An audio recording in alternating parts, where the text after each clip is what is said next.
सद्गुरू पै माऊली मातोश्री माई यांना प्रथम कृतज्ञपूर्वक वंदन आणि आपण सर्व सद्भक्त सश्रोते हो आपणा सर्वांना आदरपूर्वक नमस्कार।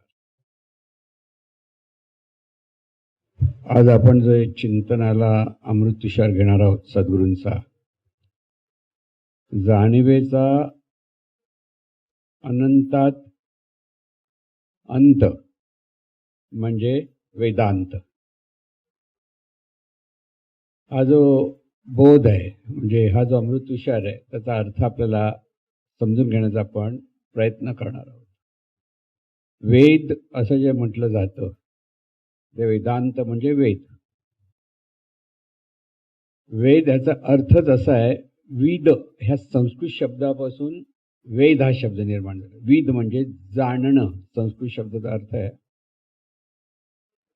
आणि त्यामुळे संपूर्ण जीवन प्रत्येक माणसाचं पशुपक्ष्यांचं वनस्पतीचं जे जीवन चाललंय म्हणजे नेमकं काय चाललंय तर जाणणं चालू आहे। जरी लहानसा कोणताही प्राणी अगदी मुंगी बघितली तरी तिच्याकडे जाणणं असतं, हत्तीकडेही जाणणं असतं किंवा सर्व माणसांकडे म्हणजे सर्व अगदी वनस्पतीच्या ठिकाणी सुद्धा सतत जाणणं चालू आहे। आणि हे जे जाणणं जे चालू आहे हे जाणणं नेमकं कशामुळे चाललंय का चाललंय ह्याचा जो बोध आहे त्याला म्हणतात वेदांत। आता ह्या जाणण्याच्या ठिकाणी अनेक ऋषीमुनींनी त्यावेळेला दर्शन म्हणायचे म्हणजे अनेक ऋषींनी काही सिद्धांत मांडले आणि ह्या सिद्धांताचा अभ्यास नंतर युगानुयुग सर्व जे परमार्थाचा अभ्यास करतात त्या अभ्यास ते करायला लागले। आपण जे जीवन विद्या म्हणतो म्हणजे जीवन जगण्याची कला म्हणजे नेमकं काय जाणण्याची कला। शेवटी परमार्थ हा जाणण्याच्या भोवती फिरत असतो। प्रत्येकाचं जीवन आहे हे जीवन काय आहे जाणणं आहे। लहान आपण अगदी जन्माला आल्यापासून जे जाणणं आपलं सुरू झालं तर जाणण्यामध्ये विकास होत होत होत आपण वय जसं वाढत जात तसं जाणण्याचा एक कला वेगळ्या वेगळ्या पद्धतीने आपण जाणायला लागतो। मग ते संस्कारातून काही जाणतो। मग हिंदू धर्मातले लोक म्हणजे त्या हिंदू परंपरेमध्ये जे संस्कार आहेत त्या संस्कारातून पाहतात जीवन जगतात। इतर धर्मातील लोक त्यांच्या संस्काराप्रमाणे जीवन जगतात। पण शेवटी सगळ्याचं सार काय प्रत्येक जण जीवन जगत असतो म्हणजे जाणत असतो। आणि म्हणून हे जाणणं जे आहे हे जाणणं नेमकं काय आहे की जाणणं म्हणता या जाणण्याचा जो उगम आहे तो कुठून आहे तर आपण मी जाणतो असं जे आपण म्हणतो तर हा मी कोण तिथून हे होतं। तर प्रत्येकाला वाटतं ना कोण काय करतं मी करतो मी हे करतो मी ते करतो असं सगळं स्वतःच्या प्रत्येकाकडे विचार असतो। हा मी असं ज्यावेळेला आपण म्हणत असतो तर हा मी नेमका कोण आहे ह्याचा शोध त्यावेळेला ऋषीमुनींनी घेण्याचा प्रयत्न केला। आता मी कुठे आहे असं जर आपण म्हटलं तर आपण म्हणतो मी शरीरात आहे, पण शरीरात कुठे आहे कोण प्रत्येक जण वेगळा वेगळा बोध सांगत आहे। कोण म्हणतं हृदयात आहे, कोण म्हणतं दोन डोळ्यांच्या मध्ये आज्ञाचक्र म्हणतात तिथे आहे। पण खरं बघायला गेलं तर संपूर्ण शरीराला व्यापून हा मी आहे। संपूर्ण शरीर म्हणजे अगदी अंगठ्याला लागलं तर आपण काय म्हणतो मला ठेच लागली म्हणजे कोणाला ठेच लागली हा जो मी आहे जाणणारा त्याला ठेच लागली असं तो समजतो। कारण सर्वत्र तोच व्यापून आहे म्हणजे अंगठ्याला ठेच लागली डोळ्याने आपण बघायला गेलो तर अंगठ्याला ठेच लागली पण अंगठ्याला ठेच लागली मग अंगठ्याच्या ठिकाणी तो मी आहे ना त्याला ठेच लागली। म्हणजे ह्या मीचा शोध जर आपण घ्यायला गेलो की ते एक वेगळा बोध आपल्या जीवनामध्ये समजून घेता येतो। आणि म्हणून सर्वसाधारणपणे आपण मी म्हटल्यानंतर देह मी हा सगळ्यांकडे हा बोध असतो प्रत्येकाकडे लहानपणापासून जो बोध आपल्याकडे त्याला म्हणतात देह भाव। किंवा देहबुद्धी दोन्ही शब्द तिथे वापरतात. आता देहबुद्धी म्हणजे हे देहबुद्धी कोणाला आली? तर ह्या मीला आली. ह्या मीला आली म्हणजे कोणाला आली? तर हे जाणणारं तत्वनं त्याला आली. म्हणजे मागे मागे मागे जर जायला लागले ऋषीमुनी, तर प्रत्येक वेळेला त्यांना तेच वाटायचं, आता मी झोपतो आणि मी उठतो. आता प्रत्येक जण गाढ झोपतो की नाही? आता गाढ झोपेमध्ये नाव असतं का? देहाचं भान असतं का? जग असतं का? नातीगोती असतं? कोण नसतं, काहीच नाही. पण एक असतो, तो मी असतो तिथे. मी हा तिथे असतो. हा जो मी आहे ना, त्या मीची ओळख म्हणजे वेदांत. म्हणजे जाणीवेचा जो शोध त्यावेळेला ऋषीमुनी घेत होते, आणि त्या जाणीवेचा शोध आपापल्या परीने घेता घेता शेवटी मी म्हणणारी जाणीव, मी जाणीव नाहीये. जिथे मी उठे असं म्हटलं ना, मी हा शब्द उठे जिथे स्वरूपते सच्चित सुखात्म्या तुझे. म्हणजे मी म्हटलं की तिथे स्वरूप आहे. स्वरूप आहे म्हणजे ही जाणीव आहे. म्हणून मी हा शब्द उठे जिथे स्वरूपते सच्चित सुखात्म्या तुझे देहादी जड विश्व ज्यामध्ये स्फुरे तो तू स्वय ना दुजे. त्याने उत्तर दिलं, मी हा कुठे आहे? मी हा शब्द जिथे स्फुरतो, उठतो म्हणजे स्फुरतो, आपल्या मनामध्ये सतत मी हा भाव आहे ना, हे स्फुरण आहे ह्या मीचं. पण मी हा शब्द उठे जिथे ते स्वरूप आहे सच्चित सुखात्म्या, म्हणजे सच्चिदानंद स्वरूप आहे तुझं.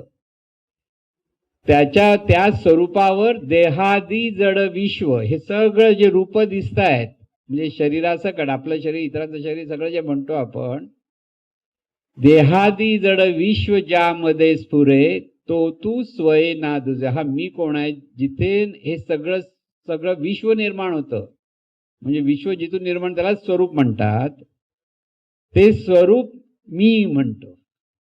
आता आपल्याकडे आपण मी म्हणतो तर आपण देहापुरती मी म्हणतो, पण ऋषीमुनी काय म्हणतात, हे मी कोण म्हणतं? जे ज्याच्यातून हे सगळं विश्व निर्माण झालं, सगळ्या विश्वाचं जे अधिष्ठान आहे, अधिष्ठान म्हणजे आधार आहे. आपलं जे जीवन आपण जे जगतो आहोत ते आपलं कर्तृत्व काहीच नाहीये, पण आपलं वाटतं आपण कर्तृत्वान आहोत. आपल्यामुळे सगळं चाललंय, मी आहे म्हणून सगळं चाललंय, असं बरेच लोक म्हणतात. बरेच वेळा होतं ना घरात पण, नवरा बायको भांडण झालं की म्हणून मी आहे म्हणून खाता. नाही कोण खायला घालणार तुम्हाला, असं म्हणतात की नाही. म्हणजे मीचा जो अभिमान आहे त्याला अहंकार म्हणतात. हा मीच स्वतःला मी कोण आहे विसरतो, त्याला अहंकार म्हणतात. म्हणजे देह मी असंच प्रत्येकाकडे आपल्याकडे भाव आहे ना, म्हणून प्रत्येकाकडे अहंकार आहे. म्हणजे हे जे जाणणारं तत्व त्याला अहंकार आहे.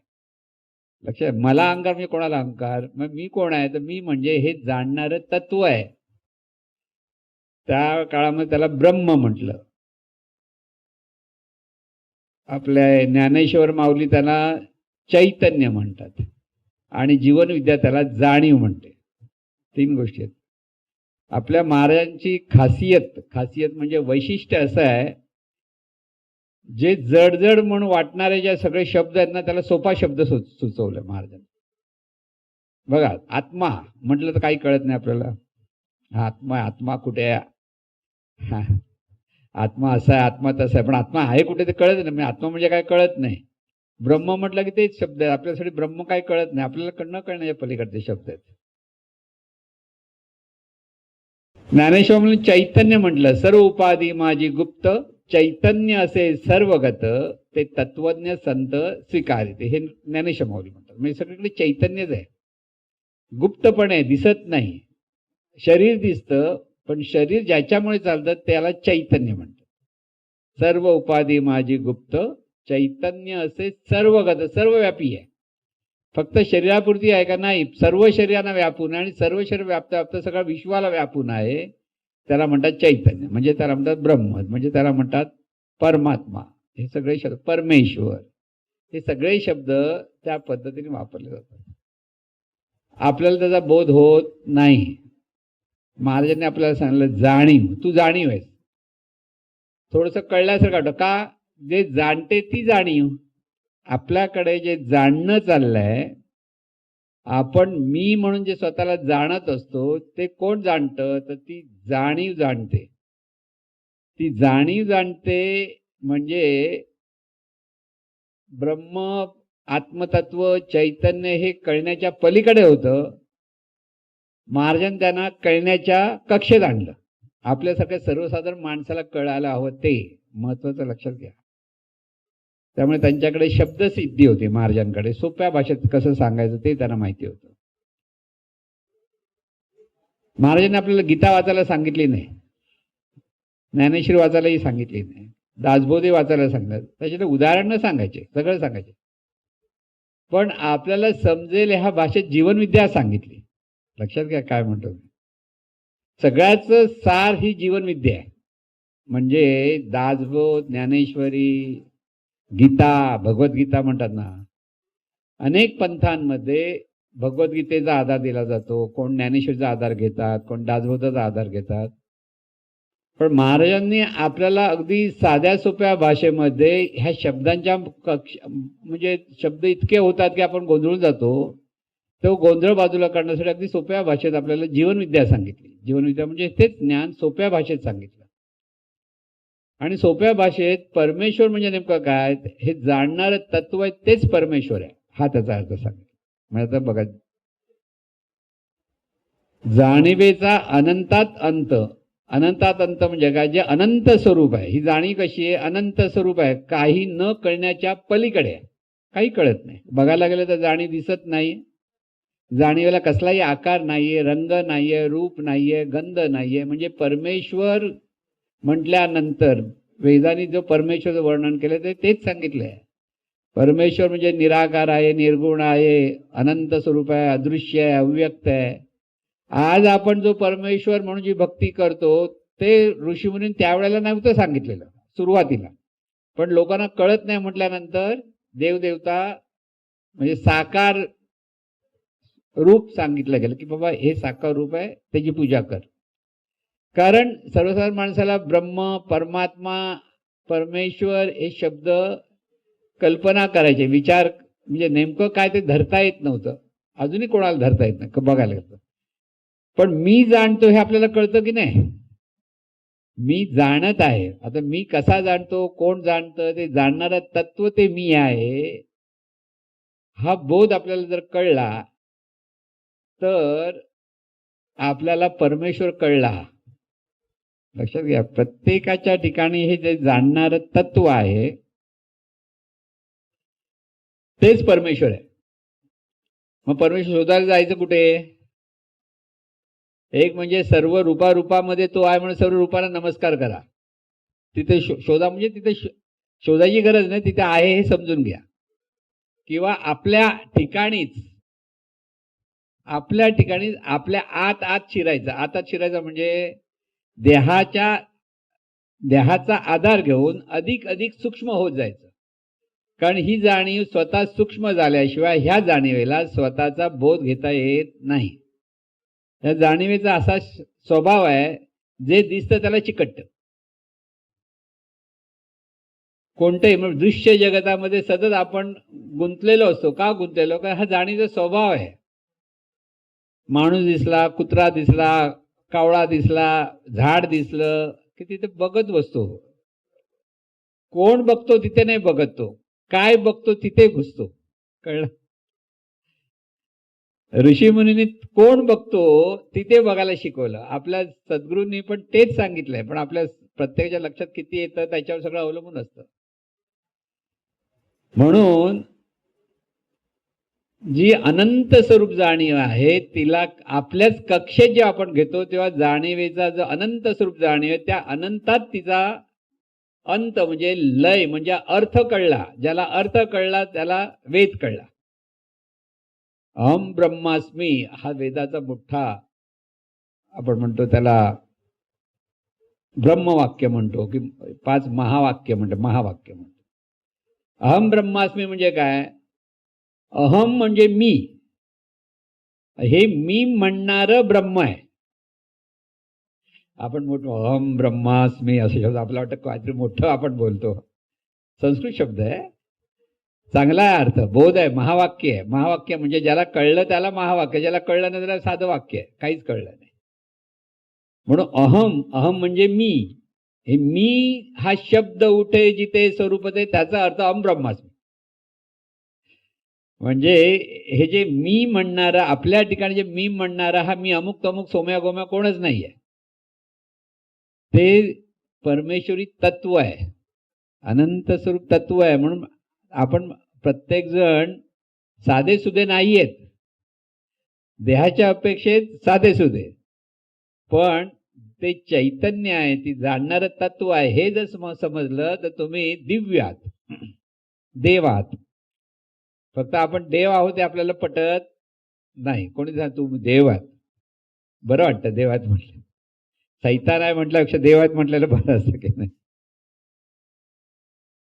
पण तो तुम्ही देव आहात म्हणजे कोण देव आहे? ते अनंत स्वरूप देव आहे. ते अनंत स्वरूप जाणणारं तत्व प्रत्येक देहातून जाणतं.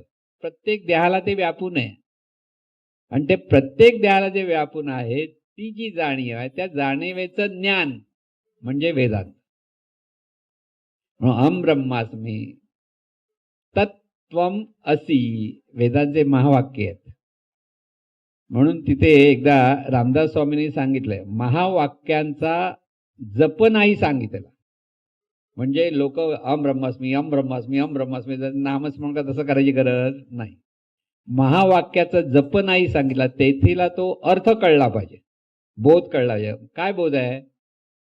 आपल्या ठिकाणी जे जाणणार ठिकाण, आपल्या ठिकाणी म्हणजे ह्या देहाच्या ठिकाणी आपण आणि तुम्ही आणि मी हा शब्द ते चुकीचा आहे सगळा. म्हणून कळायला कठीण का होतं? आपल्याला मी देव ह्या भावातच पाहण्याची सगळीकडे सवय आहे. आणि मी आणि माझं इथे आपल्याला बरं वाटतं बोललं की ना, माझा मुलगा, माझी मुलगी, माझा संसार, माझं घर, सगळं. पण हे मी आणि माझं काहीच नाही असं म्हटलं की आपल्या पोटात गोळा येतो. असं कसं होईल? माझा मुलगा नाही म्हणायचं, कसं व्हायचं? बरं वाटत नाही ना. पण ती वस्तुस्थिती आहे, पण ती आपल्याला पटत नाही कारण आपली पाहण्याची इतकी सवय अशी झालेली आहे, मी आणि माझेतून माझेपणातून आपण सुटत नाही. आणि तिथेच आपला परमार्थ थांबतो. सगळा परमार्थ म्हणजे आता मी आणि माझं इथे का, तिथेच मोह आहे. प्रेम आणि मोह अशा दोन गोष्टी माणसाकडे येतात. खरं प्रेम, ज्याच्यावर आपण प्रेम करतो त्याला सगळं देण्याची वृत्ती आपल्याकडे असते, त्याच्याकडे अपेक्षा नसते काहीच, त्यांनी मला परत दिलं पाहिजे. आणि मोह हा अपेक्षा मागत असतो, मी तुमच्यासाठी एवढं केलं, तुम्ही मला काय दिलं? आई वडील म्हणतात ना, अरे एवढं मोठं, लहानाचा मोठा केला आणि आता काय एवढा मोठा हुशार करतो, आम्हाला काय दिलंस तू? तू आम्हाला सांभाळा म्हणून तुला सांभाळलं. म्हणजे हा काय झाला? व्यापार झाला. त्याला म्हणतात मोह. पण आई वडिलांनी सगळं कर्तव्य पार केलं, पण त्याच्याकडनं मुलीकडनं कसलीच अपेक्षा नाही केली, बाबा तू सुखी राहा, बस झालं, तर त्याला म्हणतात प्रेम. म्हणजे प्रेम आणि मोहामध्ये काय येतं? प्रेमामध्ये कसलाच अधिकार मागत नाही आपण, मोहामध्ये अधिकार मागतो. बायको माझा अधिकार आहे, बोलू शकते मी तुला, कळलं की नाही? म्हणजे सगळेजण बाहेर नवऱ्याला मोठा बॉस बी असेल मान देतील, पण घरात त्याला कोण मान देतं? ते तुम्ही बॉसमध्ये, ऑफिसमध्ये बॉस, इथे हा इथे काम करा, असं होतं ना. म्हणजे प्रपंचातलं प्रेम ज्याला म्हणतो तो सगळा मोह असतो. लक्षात घ्या मी काय म्हणतो. माझं आहे मग माझा अधिकार आहे, माझा अधिकार म्हटलं का माझ्या अपेक्षा आहेत, त्या पूर्ण झाल्या तर मी प्रेम करणार, नाही ना तर कसला तू चल घरी जा. म्हणजे जाणणाऱ्या तत्वाचा हा विस्तार कसा आहे मी सांगतो. एका असा विस्तारलाय की मी आणि माझं म्हणत म्हणत हे जाणणारं तत्व स्वतःला अमुक तमुक समजून एक दिवस किती वेळा जन्म यावे, किती वेळा व्हावे फजित, या अंगाने ही जाणीवेचं सगळं फजितीच असते. जोपर्यंत मी कोण आहे हे जाणीवेला कळत नाही तोपर्यंत सगळी फजिती. पण जर कळलं आणि त्याचा अभ्यास करणं आणि अभ्यास करण्यातून जीवनाकडे पाहायला लागला तर खरं प्रेम तिथे होतं. सगळ्यांवर आपण प्रेम करू शकतो, अपेक्षा नसेल तर. तुम्हाला जर अपेक्षा आहे समोरच्याकडे, मी एवढं केलं पाहिजे त्यांनी, तर त्याला प्रेम नाही म्हणत, त्याला म्हणतात मोह. म्हणजे प्रपंचामध्ये मोह असतो. म्हणून बघा, अगदी नवरा बायको बरीच वर्ष झाल्यानंतर, तरुणपणी नाही म्हणत, तरुणपणी अगदी गोड गोड असतात, एकमेकाचे चांगले दोष कळतात, काय नवरा आहे आपल्याला माहिती आहे असं होतं. बायका माहिती, मग घरात भांडण तंड्याचे सुरू होतात की नाही, वाद असतात, हुशाऱ्या असतात, सगळ्या माहिती आहे तुम्ही कोण मोठे आहेत, बसा गपचूप असं पण म्हटलं जातं की नाही. आमच्या घरात नाही ना, पण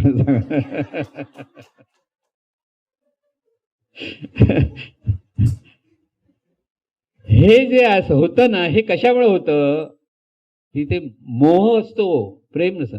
आणि दोघांपैकी एक गेला की खूप रडतात. इतके दिवस कसलीच किंमत नसते, पण मेल्यानंतर किंमत खूप वाढते. बघा, दोघांपैकी एक गेला, कोणी असं, नवरा जाऊ बाय, मग एवढा धाय मोकलून रडतो, एवढा धाय मोकलून, अरे मग इतके तर तू आनंदाने राहिलं पाहिजे होतंस ना. मग त्याला भांडत होतात, तक्रारी करत होतात, सगळं करत होतात. मग हे काय, त्याला म्हणतात मोह. माझं कसं होईल आता, हा हे प्रेम आहे, अरे हा गेला तर माझं कसं होईल. लक्षात आहे, म्हणजे इथे प्रेम नाहीये, ते मोह आहे. प्रेम म्हणजे काय, अरे बाबा गेला, सुखाने जाऊ दे, दुसरा जन्म सुखाने होते, आनंदाने, इतके दिवस आनंदाने राहिलो, झालं, आता परत आता तू येतोयस का नाही येतो, मला सांभाळशील की नाही सांभाळशील, पैसे आणून देशील की नाही देशील, कळलं ना. आणि त्यामुळे प्रपंचामधलं प्रेम आहे, मोह आहे, म्हणजे हा जाणीवेचा एक जीवन जगण्याचा एक प्रकार आहे हा पण. आणि त्याच्यामध्ये माणसाला सुख दुःख आहे. सुख दुःख कुठे आहे, मोह आहे म्हणून सुख दुःख आहे. पैसे कोणी जर कौतुक केलं तुमचं, खुश होता, सुख वाटतं ना, कारण आपल्या समोरच्याने कौतुक करा ही आपल्याकडे सतत अपेक्षा असते. तुम्ही दुसऱ्याला कोणाचं काही थोडीशी मदत करा, त्याने जर तुमचं कौतुक नाही केलं, माणसं कृतज्ञ आहेत हो, काहीच बोलत नाही. ह्या सगळ्या ज्या अपेक्षेतून आपण जीवन जगत असतो आणि त्या अपेक्षेतून आपण दुःखी होतो, कारण त्या अपेक्षा पूर्ण नाही झाल्या तर आपण म्हणतो काय उपयोग आहे, ह्याला उगीच मदत केली त्याला, असं पण म्हणतो ना.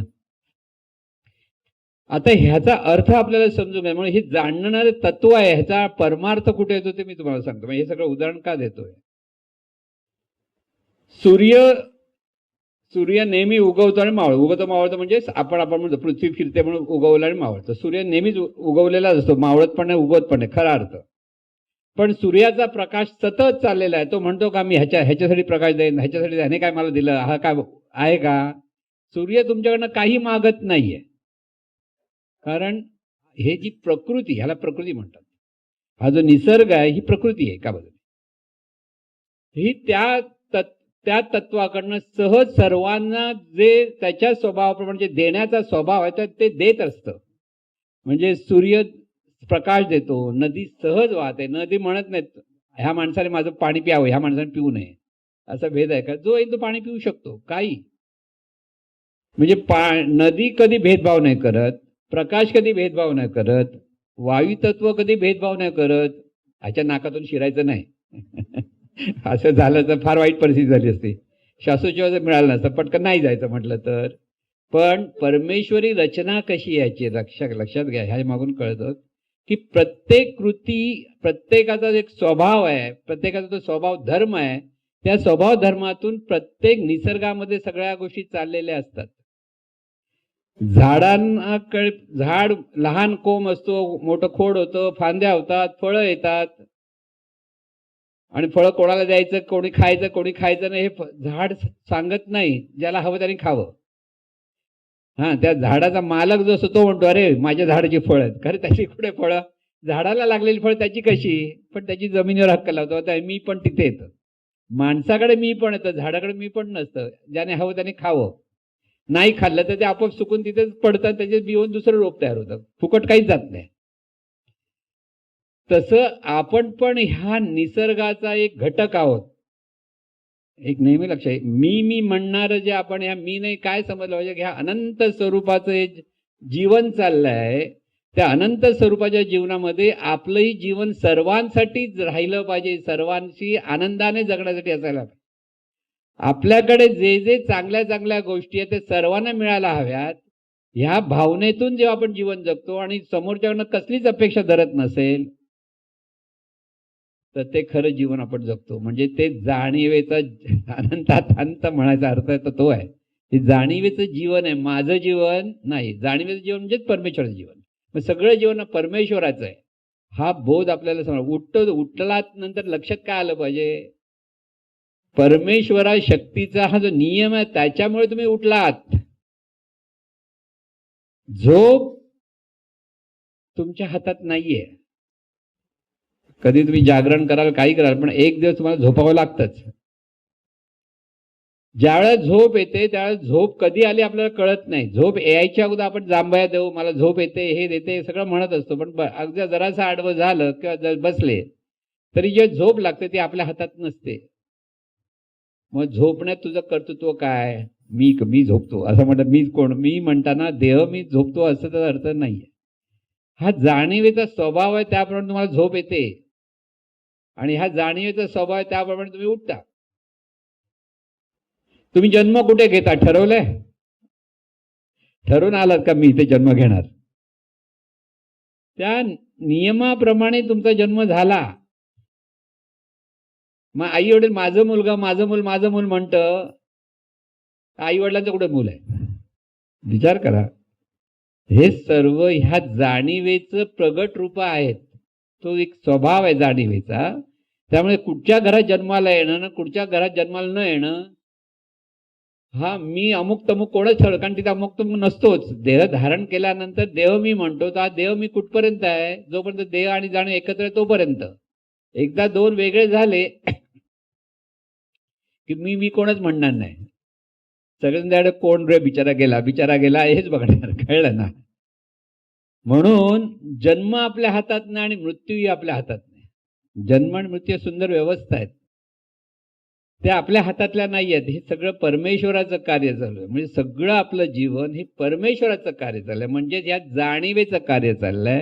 म्हणजे ही जाणीव ह्या देहातून आणि सर्व देहातून जाणते. म्हणजे कोण जाणतं, परमेश्वर जाणतो. त्याला देव जाणतो म्हणतात, त्याला देव म्हटलंय, त्यालाच ब्रह्म म्हटलंय.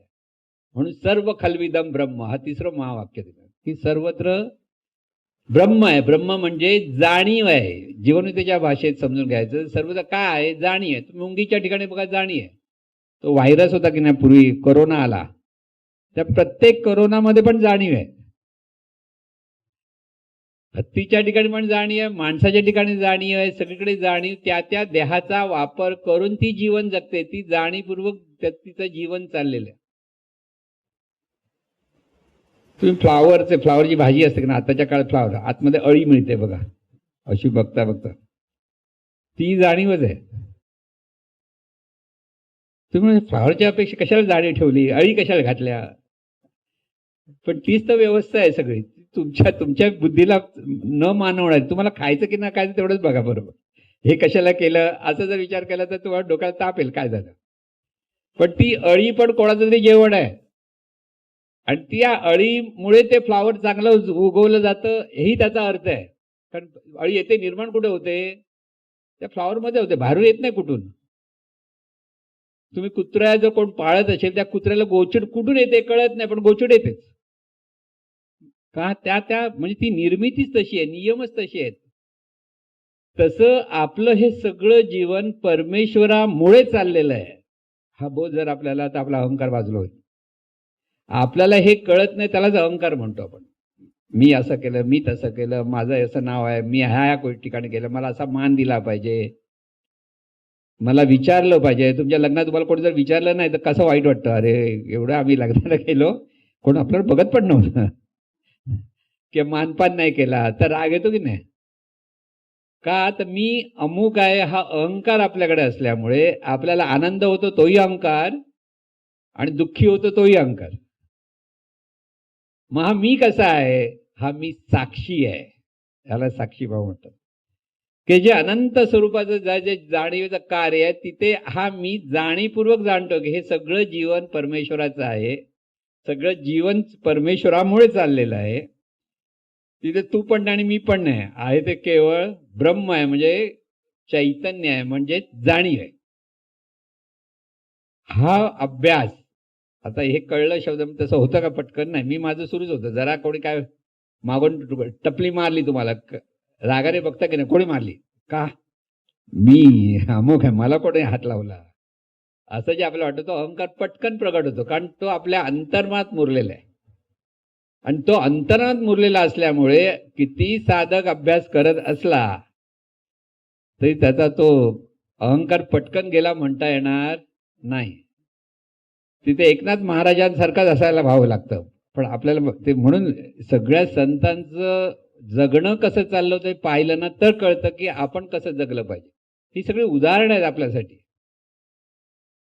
की एकनाथ महाराज गंगेला वर स्नान करायला जायचे. गंगा म्हणजे तिथे पैठणला जी नदी आहे त्यांची ती त्याला गंगा नदी म्हणतात. तर एका माणसाने त्यांची परीक्षा बघायची ठरवली की ह्यांना राग कसा येत नाही बघूया. कारण ते अतिशय शांत, कोणा रागवत विगत नव्हते. आंघोळ करून वर आले की तोंडातले पान खायचा, पान खात होता. पिचकारी मारायचा, पिचकारी अंगावर. आता तुम्ही जर समजा आंघोळ करून बाहेर आला आणि कुणी तुमच्या अंगावर पिचकारी टाकलं काय होईल? तळपायची आग डोक्यामध्ये गेली म्हणून समजा. तोंडात ज्या ज्या चांगल्या शिव्या तोंडातून देताल तेवढ्या देऊन मोकळे व्हाल तुम्ही.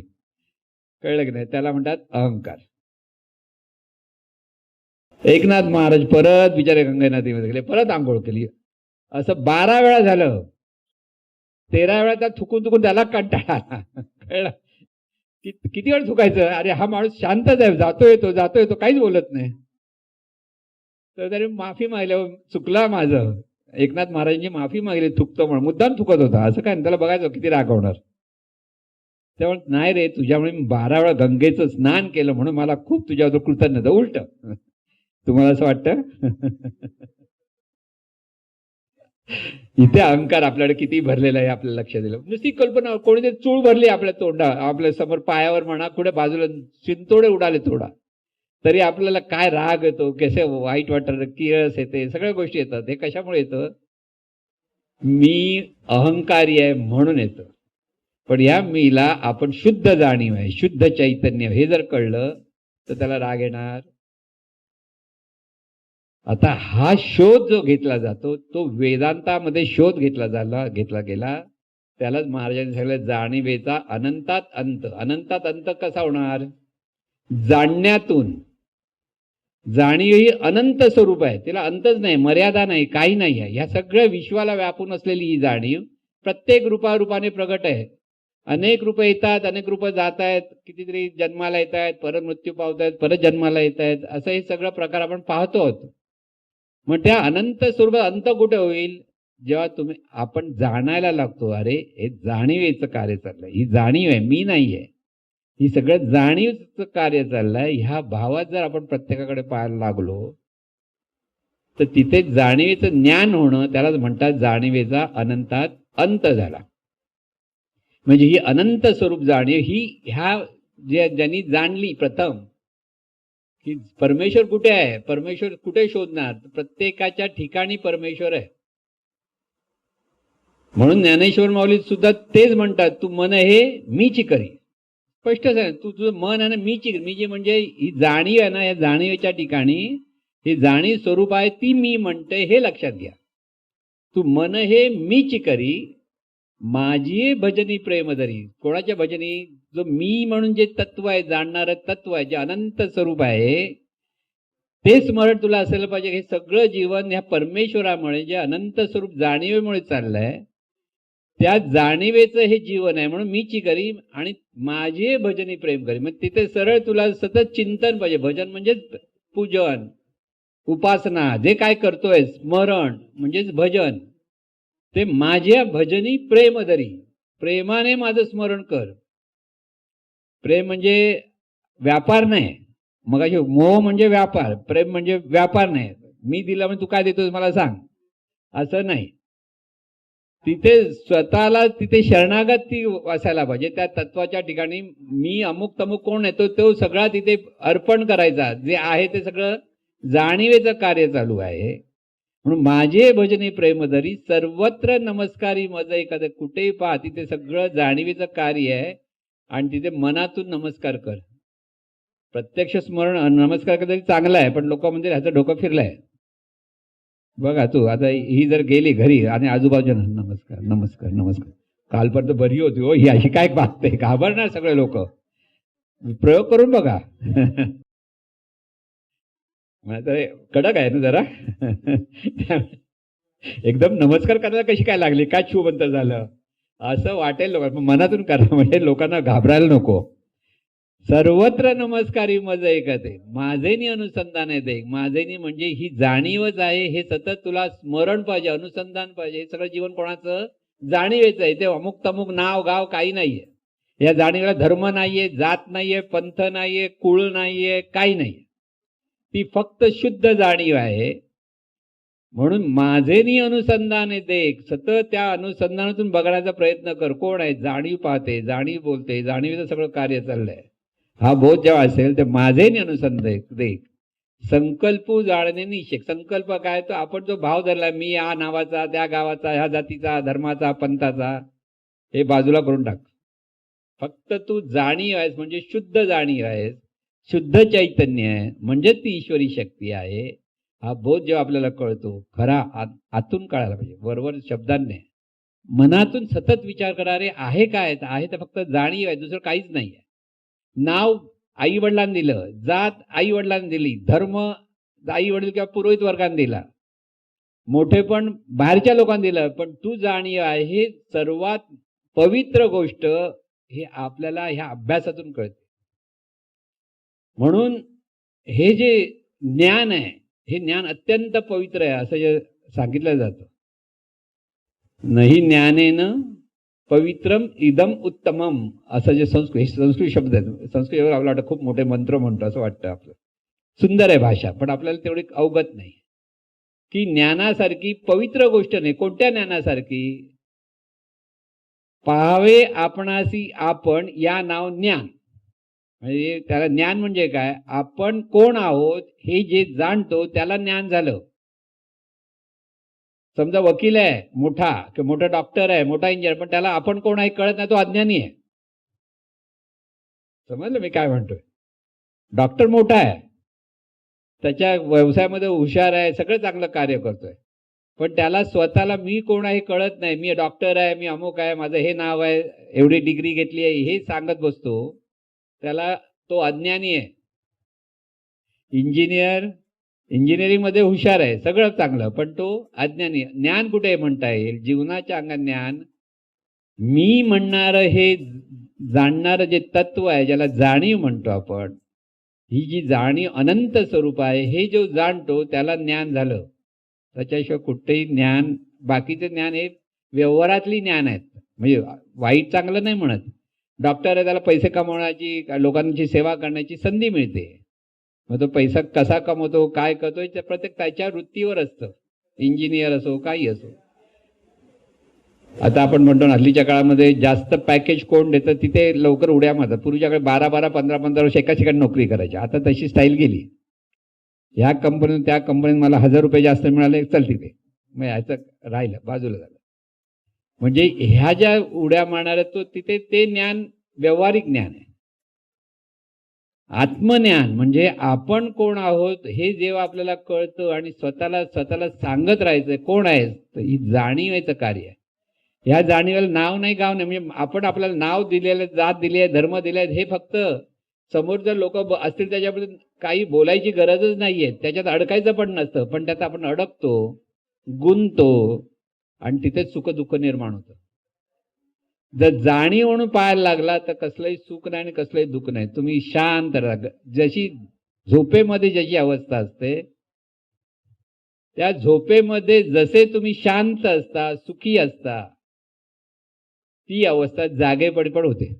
निद्रे माझी जसा निवृत्त असशी, जागेपणी हो तसा, आनंदात स्फुरुनी विस्मृती न घे, लक्षी सुखात्मा ठसा. जे जे पाहतसे ते सुखात्मक असे, येईल लक्षी तुला. तू आनंद समुद्र विश्वलहरी, जाणोनी गोठी मुला. काय सांगितलं? हेच सांगितलंय. निद्रे माझी जसा निद्रेमध्ये तू कसा असतो? कसलीही वृत्ती तुला नसते. माझं तुझं काय असतं का? तुमच्या बाजूला कोण कौतुक खूप केलं, काय तुम्हाला कळतं का? काही कळत नाही. त्यामुळे तुम्ही शांत आहात. बाजूला तुमच्याबद्दल निंदा केली, काय माणूस आहे, असा आहे, तसा, आता दिसतोय झोपल्यासारखा, उठल्यावर कसा वागेल बघा, असं होतं की नाही? झोपणाऱ्याला काही फरक पडत नाही. तुम्ही निंदा करा, मग महाराजांनी सुंदर वर्णन केलं आहे, शंकर म्हणतात आम्हाला अमृत मंथनमध्ये. पायाच्या ठिकाणी जर भुजंग असेल आणि डोक्याच्या ठिकाणी जर अप्सरा असेल, काही फरक पडत नाही.